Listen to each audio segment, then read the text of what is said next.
There can be only one.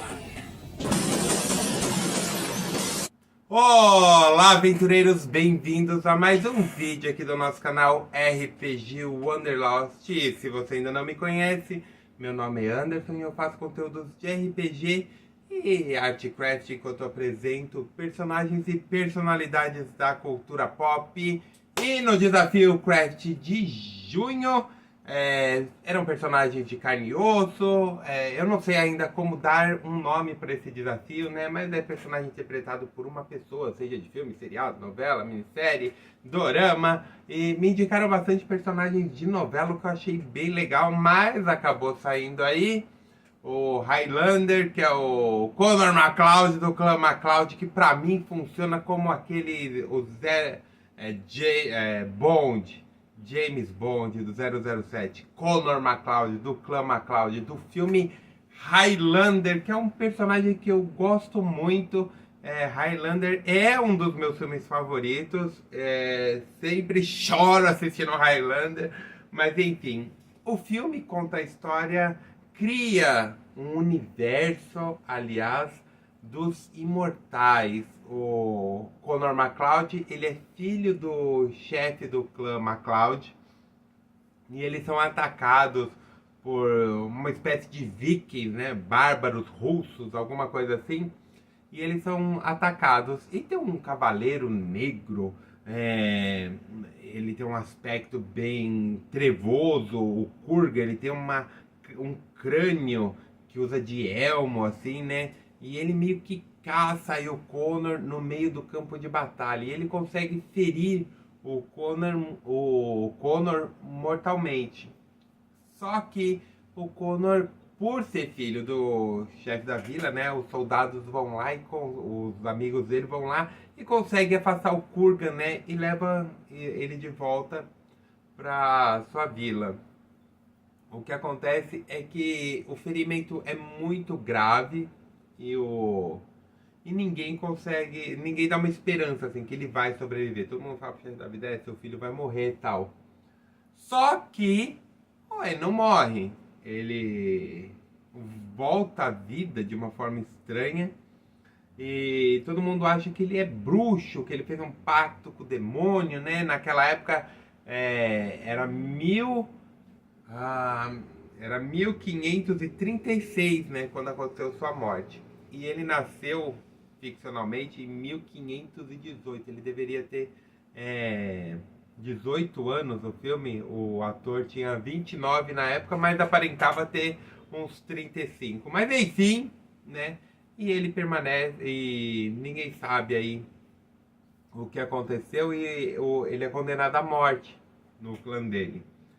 E só que ainda assim um amigo dele tenta salvá-lo e ele foge, ele é exilado. E passa-se um tempo, ele conhece uma garota, a Heather, que é o ponto que me faz chorar no filme. Ele conhece a Heather e ele vive uma vida normal numa torre abandonada, né? Ele usa de casa. E vive uma vida comum com ela, cuidando dos animais, cuidando da fazenda, até que eles estão lá de boa, dando aquele namorico gostoso. Quando surge alguém, ele sente a presença de alguém, e esse alguém pula sobre eles a cavalo. E é um cara todo pomposo, um cara bonitão assim, né? É o Sean Connery, diga-se de passagem, que fez o 007, como eu mencionei no início do vídeo. E ele pega e fala: não, cara, peraí, você é imortal, mas acontece aí, mas tá tendo uma espécie de jogo. Antes, deixa eu só fazer um pequeno parênteses. O imortal, ele pode passar a vida inteira com a energia dele, né, o quickening, e passar a vida numa boa, morrer e tal. Se a pessoa com essa energia, o quickening, é ferida gravemente ou sofre uma morte muito traumatizante, ela aí renasce como imortal, né? A energia se ativa e ela se torna imortal. E o Ramírez explica para ele que ele é capaz de sentir essa energia, né? Que não tem nada de magia, nada de nada. É só uma energia que ele tem dentro dele, que aí eu vou explicar aos pouquinhos para vocês. E ele deve sentir essa energia que faz ele correr, ele viver, né? É uma energia de vida.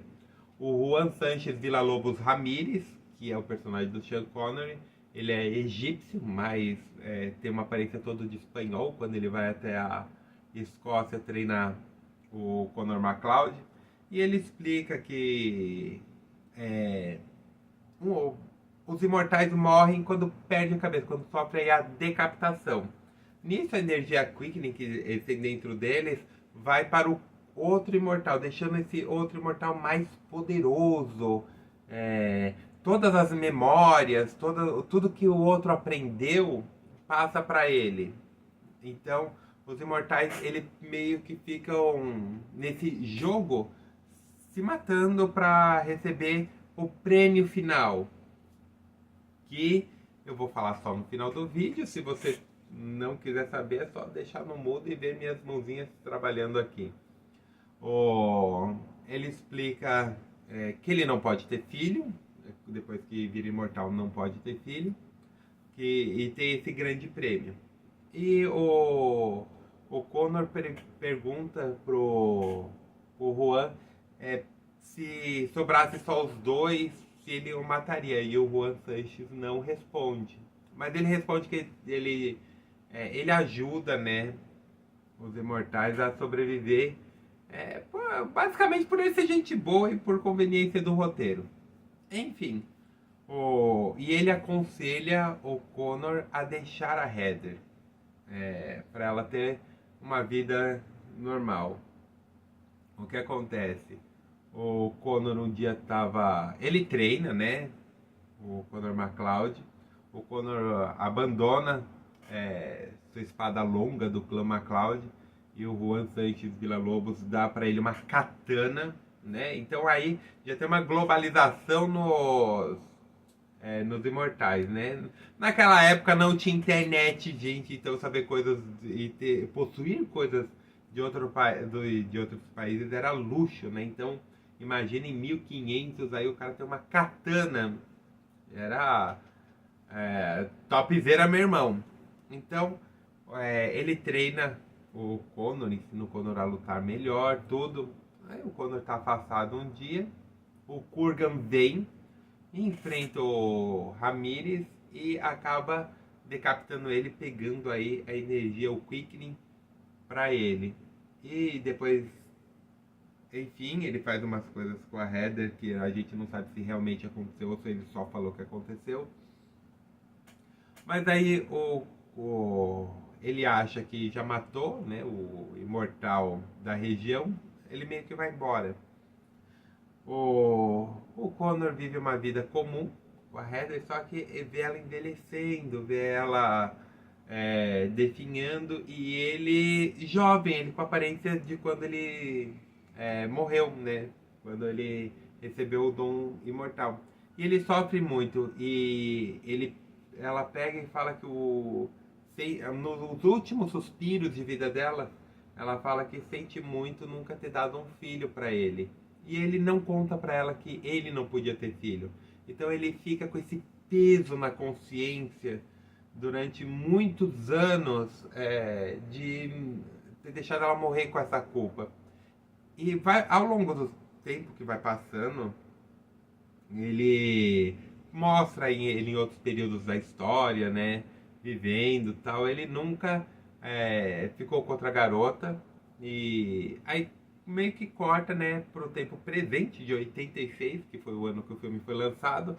O Conor assume a identidade Russell Nash, e tem uma pessoa, uma repórter, uma policial, não lembro agora exatamente, mas ela fica investigando assim e meio que fala, meu, quando esse cara nasceu, né? Porque ela vai assim pela letra, pelas assinaturas dele, vai vendo que ele meio que vai voltando assim, na verdade esse daqui é o neto que veio assumir os negócios do avô, e na verdade é ele mesmo. Então ele fica voltando como filho, como neto, assim, sempre com a mesma aparência, mas dele mesmo. E ela confere as assinaturas e vê que se trata da mesma pessoa. Ele meio que fica abalado por ela, né? Ele meio que se apaixona por ela, mas ainda assim, pela memória da Heather, ele não fica com ela de início. É muito importante que os imortais eles não podem lutar em local sagrado. Então, quando ele encontra com o Kurgan, que o Kurgan volta, né, para acertar as contas com ele. Antes disso, ele enfrenta o outro imortal, mas o Kurgan volta para acertar as contas com ele para ir receber o grande prêmio, que aparentemente tinha ficado só os dois. E eles deveriam lutar pelo grande prêmio. Eles se encontram, né, numa igreja, e essa regra do não lutar em solo sagrado é tão respeitada que até o Kurgan, sendo completamente insano, sendo completamente doido, porque a imortalidade deixou ele doido, ele não quebra essa regra, ele não ataca o Connor, na verdade, o Ned, na igreja. Depois tem o confronto entre os dois, e aí é a cena de início desse vídeo.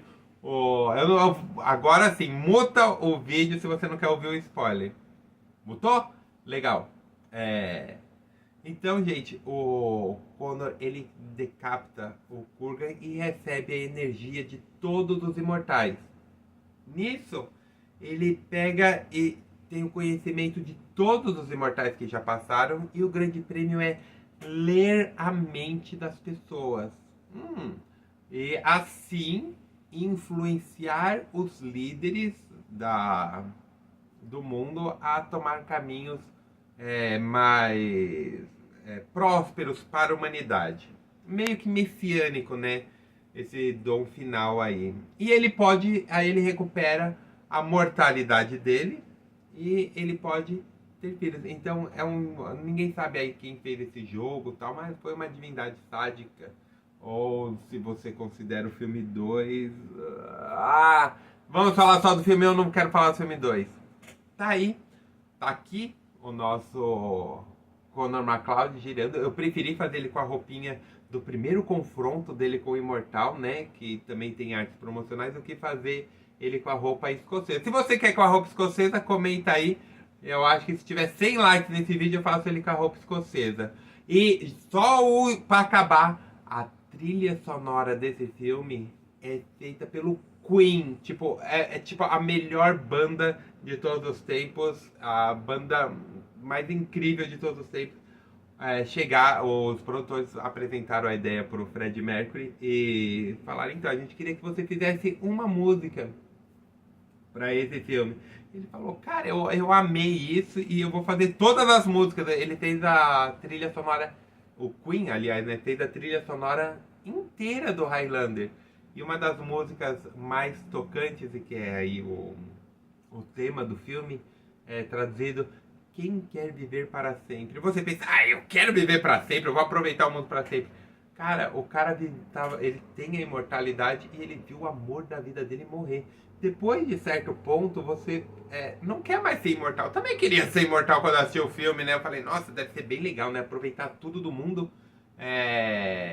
ser imortal. Mas, pô, cara, o cara vê o amor da vida dele morrer nos braços dele. E quantas vezes não morre um pet aí, que tem a vida mais curta que a nossa, e você fica todo sentido, né? Eu já passei por isso e vou passar novamente, já que eu tenho aí alguns gatos, e é muito doído, é muito sofrido, o peso da imortalidade não é algo que alguém aguentaria, tanto que o Kurgan fica completamente insano, ele fica louco, a imortalidade deixa ele insano. Então, quem quer viver para sempre? Você quer viver para sempre? Pra quê? Aproveita a sua vida agora, campeão. Vamos lá. Como eu falei, é um dos meus filmes favoritos. Eu sempre choro quando eu assisto, né? Quando a Heather morre, eu choro muito, né? Porque é o amor da vida dele, né? Quando você encontra o amor da sua vida, você sabe, é ainda pior essa cena, né? Então, é isso, pessoal. Espero que vocês tenham gostado. Eu gostei muito. Como eu falei, é um dos meus personagens favoritos e um dos meus filmes favoritos. Esse filme gerou aí algumas continuações, se eu não me engano são 5. E a partir acho que o 4 já tem a introdução de outro personagem do clã MacLeod, o Duncan, que é o personagem do seriado. Esse seriado eu acompanhei também, é muito divertido. É muito legal, né? O Duncan aí tentando viver uma vida comum, ele tenta sair do jogo, mas o Connor vem no primeiro episódio e fala, cara, você não consegue sair do jogo. E ele também tem uma garota, a Tessa, e aí meio que desenvolve a história de outra forma. Mas é bem interessante o seriado. E esse seriado ainda rendeu um spin-off, que é o Highlander Raven, que conta a história da Amanda. Vai falar com a mamãe agora. Que a Amanda é uma meio que amante, meio que amiga do Connor MacLeod. E conta a história dela, né? Uma garota imortal que se envolve aí com um policial romanticamente. Esse eu não consegui assistir, mas eu sei que existe porque eu li bastante a respeito. Então é isso, pessoal. Eu gostei muito desse desafio. E vamos para o próximo. Deixe o seu like, se inscreva em nosso canal, compartilhe o vídeo com os amigos. E é isso, pessoal. Até o próximo. Um beijo para vocês. Tchau.